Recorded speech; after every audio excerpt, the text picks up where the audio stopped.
So let's do this problem from Hibbeler 5.33. You've got a crane or a beam which is supported by a cable from A to B, and then there's a weight hung on there. And so you know all of these distances, and you know the tension in the cable, the maximum tension, as well as the mass, which is 2 megagrams, that's 2,000 kilograms, right? And what you're after is to determine the distance x, so you want to know that distance, and also the corresponding horizontal and vertical components of the reaction force at C. So there's some forces acting here, and you want to know those forces, right? So I did a similar problem in lecture. This one is a little bit trickier, mostly because of this distance here. So you're using the fact that the beam has some width, the cable's attached to the top of the beam, but the pin is attached to the middle of the beam, and that's going to be the thing that becomes important. It's worth mentioning that they don't give you a mass of the beam, so I'm just going to neglect the mass of the beam. And otherwise, this is a standard statics problem. So let me just remind you the steps for solving this kind of problem. So that's what it looks like. You want to first always draw a free body diagram, choose a coordinate system, and then apply the conditions for equilibrium. All of the net forces in the x direction have to add to 0, net force in the y direction has to add to 0, and the torques have to add to 0. So this is anytime you have something in equilibrium, you need to apply those 3 conditions. Alright, so let's get started. So the first thing we do is draw a free body diagram. I'm neglecting the mass of the beam, so the only sort of gravitational force I have to worry about is from that weight, mdg, downwards. I've got a tension force here. I have reaction forces at the pin, Rx and Ry. Remember, the pin can exert both an X and a Y force, so I have to have both of those guys in there. And then let's label this angle theta, so we have components of the tension, and that angle is the same as this angle. Notice that this triangle, the one I'm drawing right now, is a 3, 4, 5 triangle, so that one is pretty easy to work with. This is 3 meters, this is 4 meters, this is 5 meters. Okay, so now all I have to do is write down, what I'm going to do first is I'm going to solve this second part, the kind of easier part, components of the reaction force at C. So I'm going to do the sum of the forces in the x direction equals to 0, sum of the forces in the y direction equals to 0. I'm going to get 2 equations, and I'm going to solve these for Rx and Ry. Okay, so this part I think is pretty straightforward. I will just sort of jump to the answer because it should be a review. There's not really anything tricky here, so I won't spend a lot of time on it.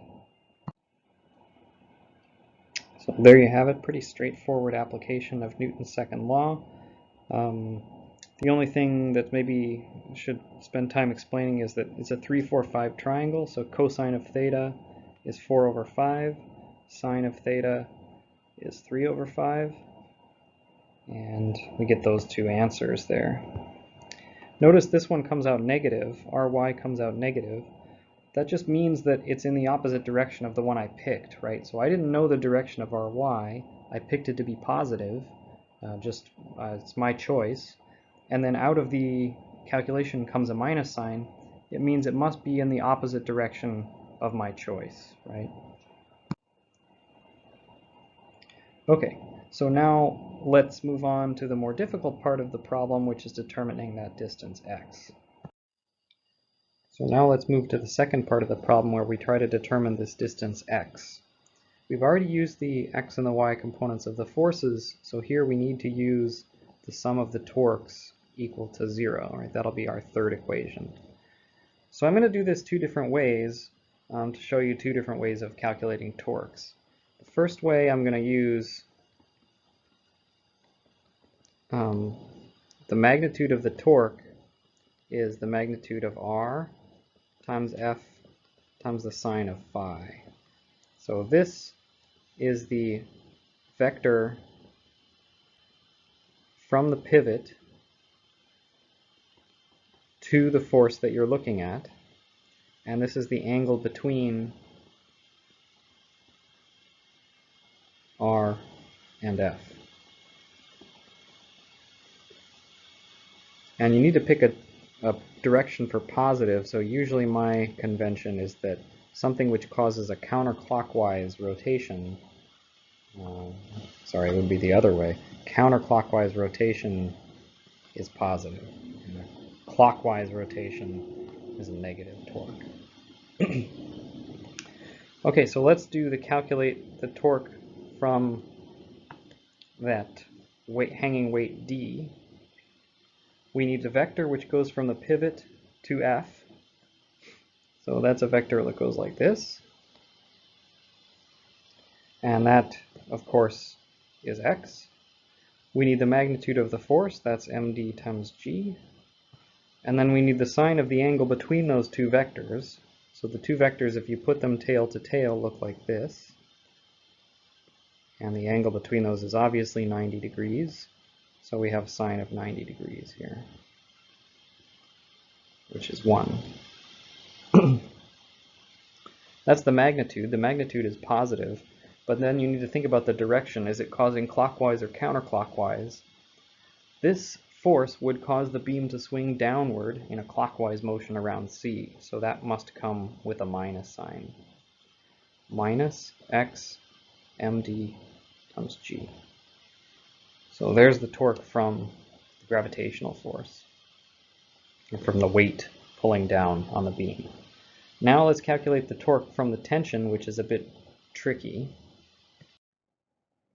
Okay, so on the previous slide we had worked out the torque due from that mass D was given by minus mgx. And now what we have to do is also work out the torque due to the tension. So let's use this formula again. The magnitude of the torque due to the tension is going to be the magnitude of the vector going from the pivot to the point where the tension force is applied. So that's RCB, the green arrow here, right? So it's going to be RCB, magnitude of that vector, times the magnitude of the tension force, which we know, times the sine of some angle phi. And you have to be careful. That angle phi, remember, is when the vectors are put tail to tail. So this is RCB here, the green arrow. This one here is the tension force.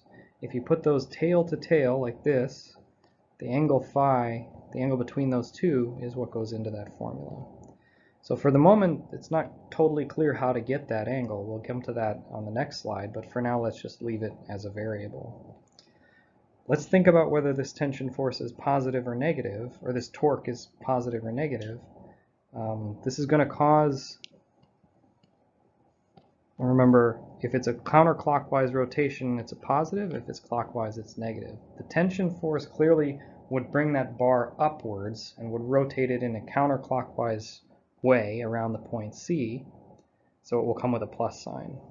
Torque due to tension is R, I'll just put in the plus CB, times the magnitude of the tension force times sine of phi. Now what we have to do is write down the net force, or the net torque, right? It's the torque due to D plus the torque due to tension. And it needs to be 0 because the thing is in equilibrium, right? So I'm going to write down that equation, and then I will solve for x, get a formula for x. So let me show you what that looks like. So I added the two torques together, and then solved for x, get this formula, which we'll use going forward. So here's the formula for x.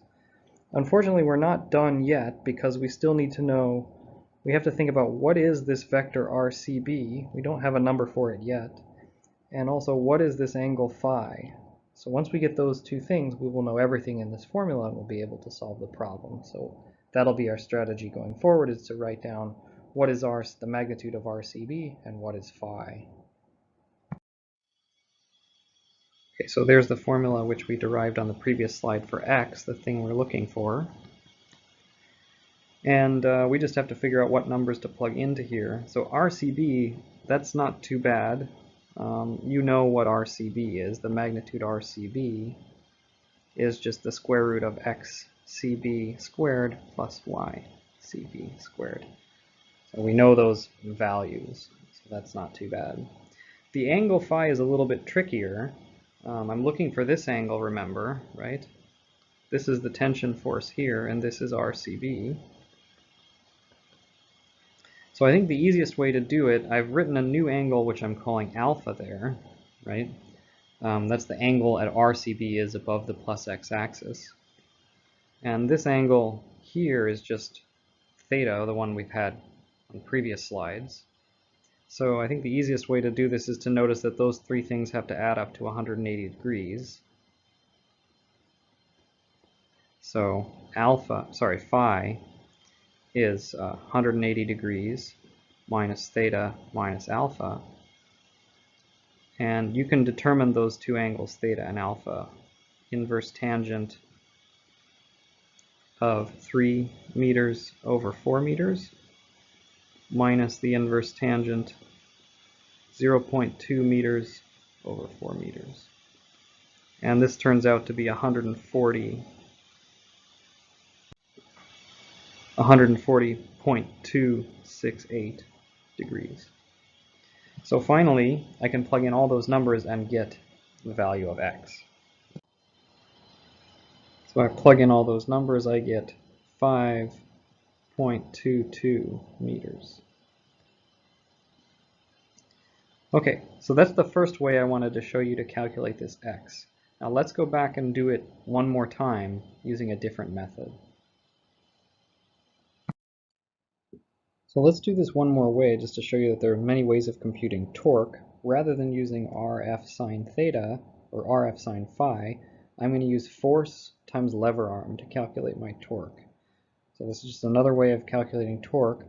What is the lever arm? It's the perpendicular distance from the pivot to the line of action of the force that you're looking at. So let's do this as an example. Let's do this gravitational force first, or this md times g. Here's the line of action. I extend the vector. This is called the line of action. So that's the line along which that force is acting. And then to find the lever arm, I find the shortest distance between that line that I just drew and the pivot point. So in this case, that's clearly this distance here. That's the lever arm for D, let's say, right? Which in this case, of course, is x, right? So my magnitude of my torque from D is the force, which is md times g, times the lever arm, which is x. Right? And then, of course, if you think about the sign, so now without the absolute value is not a magnitude, it has to be negative because it's causing a clockwise rotation, md gx. Okay? So there's the first one. Now let's do the torque from tension, but to do it I'm going to do it a little bit tricky. I'm going to do it by considering both the x and the y components separately. So how about the torque from the y component of tension? That's what I just drew there.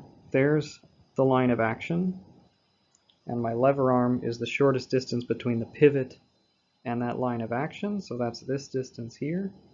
Let's say dty. And just by looking at it, you can tell that's xCB.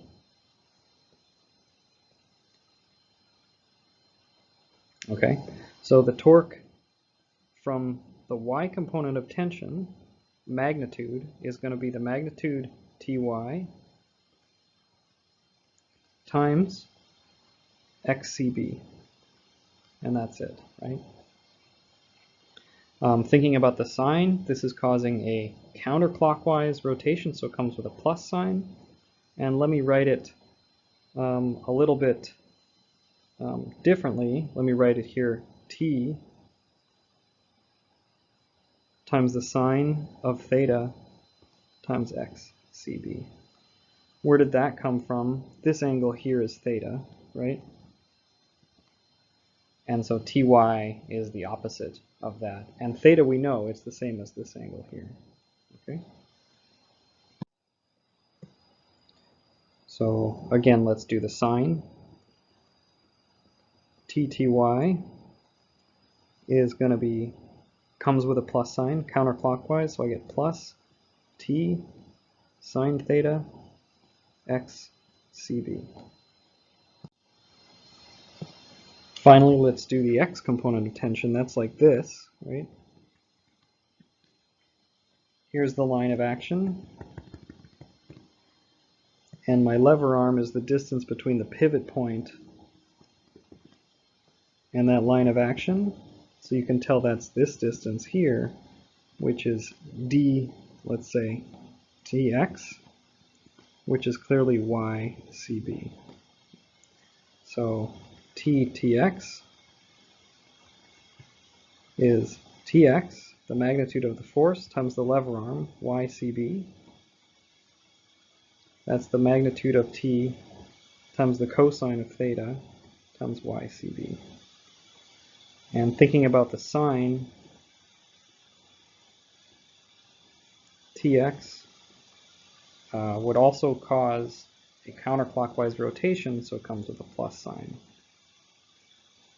Cos theta, y CB. So now let's put it all together, add up all the torques and set them equal to 0. There's the formula that you get. So completely different way of solving the problem. If you look at this formula, it looks totally different than the formula from method 1. So it's not obvious that it's the same thing, but we'll show, let me put the numbers in and show that you get the same answer. So either way is okay. I think this lever arm method is a bit better in this case. But either one, whichever one you prefer, you can use. I'll finish the problem, I'll put the numbers in on the next slide and show you get the same answer as method 1. Okay, so now I just plugged in numbers into the formula which we got on the previous slide. I'm using the fact that this triangle here is a 3, 4, 5 triangle. So that's 3, that's 4, that's 5. So the sine of theta is 3 over 5. This angle here is theta. The cosine of theta is 4 over 5. And sure enough, out of this you get the exact same number as we got using the different method, method number 1. So both of those methods are okay. I hope you found this problem useful, and so hope you are able to switch between those different methods depending on what is best for each particular problem.